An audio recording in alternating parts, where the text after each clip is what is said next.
Au XIIe siècle, un nouvel ordre voit le jour dans l'Europe chrétienne, l'ordre des cisterciens.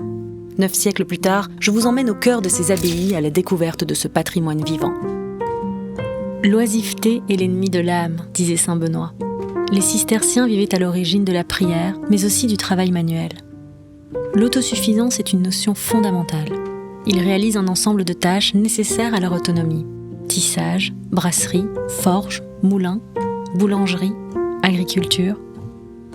J'apprends que les moines sont aidés dans leurs activités par des frères convers. D'origine paysanne, ceux-ci profitent des innovations agricoles du XIIe siècle, les améliorent et exploitent de manière intensive le territoire. Granges, forges, celliers, vignes se développent dans le paysage.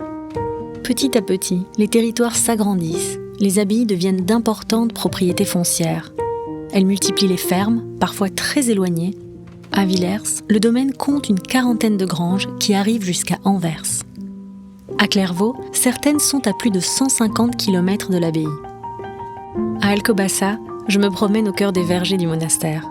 Ici, les cisterciens possèdent alors plus de 44 000 hectares de terre.